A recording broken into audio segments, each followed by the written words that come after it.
India கூட்டணியில் திமுக தொடர்ந்தால் தேசிய அளவில் தனி கூட்டணி அமைக்க விஜய் திட்டமா? ஜெகன்மோகன் ரெட்டி, மம்தா பானர்ஜி, அகிலேஷ் யாதவ், சந்திரசேகர் ராவ் ஆகியோர்களை சந்திக்க முடிவா? காங்கிரஸ் பாஜக இல்லாத புதிய கூட்டணியா? தேசிய அளவில் விஜயின் இந்த மாஸ்டர் பிளான் வாங்க அது என்ன தகவல் என்று விரிவாக பார்ப்போம்.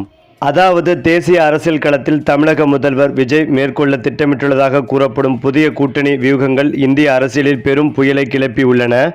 2026 சட்டமன்ற தேர்தலில் வெற்றி பெற்று காங்கிரஸ் மற்றும் பல்வேறு கட்சிகளின் ஆதரவுடன் தமிழகத்தில் கூட்டணி ஆட்சியை அமைத்த பிறகு விஜயின் பார்வை தற்போது தேசிய அளவிலான அரசியல் மாற்றங்களை நோக்கியே நகர்ந்துள்ளது. திராவிட கட்சிகளின் ஆதிக்கத்தை உடைத்தெறிந்த அவருக்கு தேசிய அளவில் ஒரு மாற்று சக்தியை உருவாக்க வேண்டிய அவசியம் ஏற்பட்டுள்ளதாக கருதப்படுகிறது.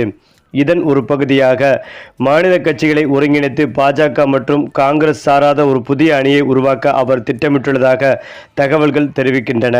தற்போதைய அரசியல் சூழ்நிலையில் இந்தியா கூட்டணி மற்றும் தேசிய ஜனநாயக கூட்டணி ஆகிய இரண்டிற்கும் மாற்றாக ஒரு மூன்றாவது அணியின் தேவை இருப்பதாக விஜய் கருதி வருகிறார். ராகுல் காந்தியின் தலைமை மற்றும் இந்தியா கூட்டணியின் செயல்பாடுகள் மீதுள்ள அதிருப்தி காங்கிரஸ் கட்சி உடனான பிணைப்பை கடந்தும் தேசிய அளவில் வலுவான மாநில கட்சிகளை ஒன்றிணைக்க அவரை தூண்டி உள்ளது. ஆந்திராவில் ஜெகன்மோகன் ரெட்டி, மேற்கு வங்கத்தில் மம்தா பானர்ஜி, உத்தரப்பிரதேசத்தில் அகிலேஷ் யாதவ் மற்றும் தெலுங்கானாவில் சந்திரசேகர் ராவ் போன்ற செல்வாக்குமிக்க மாநில தலைவர்களுடன் அவர் ஆலோசனைகளை தொடங்க திட்டமிட்டுள்ளதாக பேசப்படுகிறது.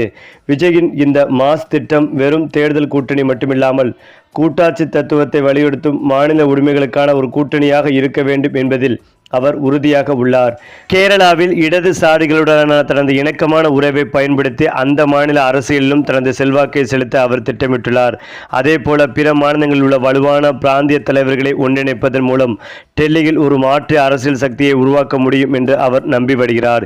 2028ஆம் ஆண்டின் இறுதியை இலக்காக கொண்டு அதற்கான ஆரம்ப கட்ட பணிகளை அவர் ரகசியமாக தொடங்கிவிட்டதாகவே அரசியல் வட்டாரங்கள் தெரிவிக்கின்றன.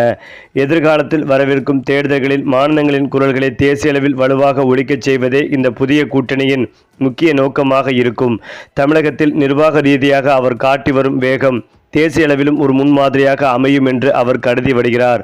வரும் 2 ஆண்டுகள் தமிழகத்தில் நலத்திட்டங்களில் முழு கவனம் செலுத்தி மக்களின் முழுமையான ஆதரவை பெற்ற பிறகு தேசிய அரசியலில் தனது காய்களை நகர்த்த அவர் தயாராகி வருகிறார்.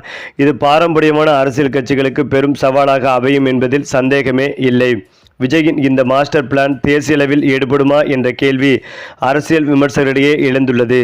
ஏற்கனவே பல்வேறு மாநிலங்களில் சிதறி கிடக்கும் மாநில கட்சிகளை ஒரே குடையின் கீழ் கொண்டு வருவது மிகப்பெரிய சவாலாகும்.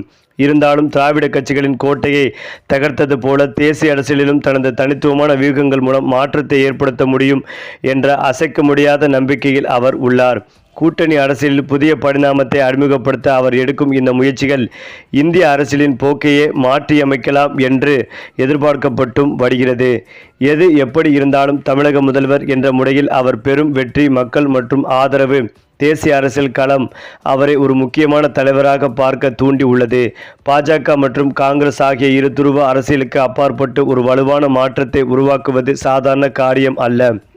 ஆனால் தன்னுடைய ரசிகர்களின் பேராதரவு மற்றும் புதிய அரசியல் கலாச்சாரம் ஆகியவற்றை கொண்டு தேசிய அளவில் அவர் ஏற்படுத்த போகும் இந்த மாற்றம் இந்திய ஜனநாயகத்தில் புதிய அத்தியாயத்தை படைக்குமா என்பதை பொறுத்திருந்துதான் பார்க்க வேண்டும்.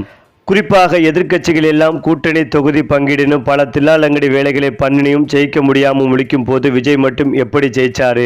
அதுதான் இப்போ இருக்கிற பெரிய கேள்வி. மக்கள் எதை எதிர்பார்க்குறாங்கன்னு விஜய் சரியாக புரிஞ்சுக்கிட்டாரு. அவரோட ரசிகர் மன்றங்களோட பலம், அவர் முன் வச்ச மாற்றங்கிறது மந்திரம், இது எல்லாமே மக்கள்கிட்ட நல்லா ரீச் ஆயிடுச்சு. பழைய அரசியல் செயலை விட்டுட்டு புதுமையான முறையில் அணுகிறது தான் அவர் வெற்றிக்கு முக்கியமான காரணம். தேசிய அரசியலில் பல மாநிலங்களில் ஆட்சியை பிடிக்கவும் கவிழ்க்கவும் காய் நகர்த்தின அமித்ஷா மாதிரியான தலைவர்களே தமிழ்நாட்டில் நடந்த இந்த மாற்றத்தை பார்த்து ஆடி போயிட்டாங்க. திராவிட கட்சிகளோட ஓட்டு வங்கியை உடைக்கிறது அவ்வளவு ஈஸி இல்லைன்னு நினைச்சவங்களுக்கு விஜயோட இந்த அதிரடி ஒரு பெரிய அதிர்ச்சி தான். அதனால் இப்போதைக்கு விஜயை எதிர்த்து மோதல் போக்கை வச்சுக்கிறது சரிப்பட்டு வராதுன்னு டெல்லி முடிவு பண்ணிடுச்சாம். பிரதமர் மோடி மற்றும் அமித்ஷா இடையிலான ஆலோசனையில் விஜய் பகச்சிக்காம அவர் என்ன கேட்டாலும் செஞ்சு கொடுத்துட்டு இணக்கமாக போனதே புத்திசாலித்தனம்னு பேசிட்டு இருக்காங்களாம். விஜயோட பலம் என்னன்னு இப்போதைக்கு சரியா தெரியல. அதனால அவருடைய நல்லுறவை வளர்த்துக்கலாம்ங்கிறது டெல்லியோட இப்போதைய கணக்கு. எதிர்காலத்தில் விஜயை வீழ்த்த சரியான நேரம் வரும், அது வரைக்கும் பொறுமையாக இருப்போங்கிறது அமித்ஷாவோட பிளான். இப்போதைக்கு மோதலை தவிர்த்து தான் தமிழ்நாட்டோட அடுத்த கட்ட அரசியல் நிகழ்வுகளை பண்ண முடியும்னு அவங்க நினைக்கிறாங்க. அவசரப்பட்டு ஒரு மோதலை ஆரம்பிச்சிட்டா அது பாஜகவுக்கு தான் டேமேஜ் ஆகும்னு அவங்களுக்கு நல்லாவே தெரியும். மொத்தத்தில் தமிழ்நாடு அரசியல் களம் இப்போது விஜயோட கண்ட்ரோலில் இருக்கிறங்கிறது டெல்லி தலைவர்களே ஒத்துக்க ஆரம்பிச்சிட்டாங்க. திராவிட அரசியலோட கோட்டையை உடைச்சி விஜயோட இந்த பயணம் இந்திய அரசியலில் அடுத்தடுத்து என்னென்ன மாற்றங்களை கொண்டு வரப்போகுதுன்னு பொறுத்திருந்து தான் பார்க்க வேண்டும். அதிலும் முக்கியமாக பிரதமர் மோடி முதலமைச்சர் ஸ்டாலின் இடையிலான சந்திப்பு குறித்த ஊடகங்களும் மத்திய அமைச்சரவையில் திமுக சேரப்போகிறது என்ற பேச்சுக்களும் அந்த கட்சியின் நம்பகத்தன்மையை சவக்குழியில் தள்ளியுள்ளன. ஒரு காலத்தில் பாசிச பாஜக என்று மேடைகளில் அனற்படுக்க பேசிய திமுக இன்று அதே கட்சியுடன் இணக்கமான போக்கை கடைபிடிப்பது அதிகாரத்தின் மீதான அவர்களின் பசிகளையும் கொள்கையற்ற அரசியலையும் அப்பட்டமாக வெளிச்சம் போட்டு காட்டியுள்ளது.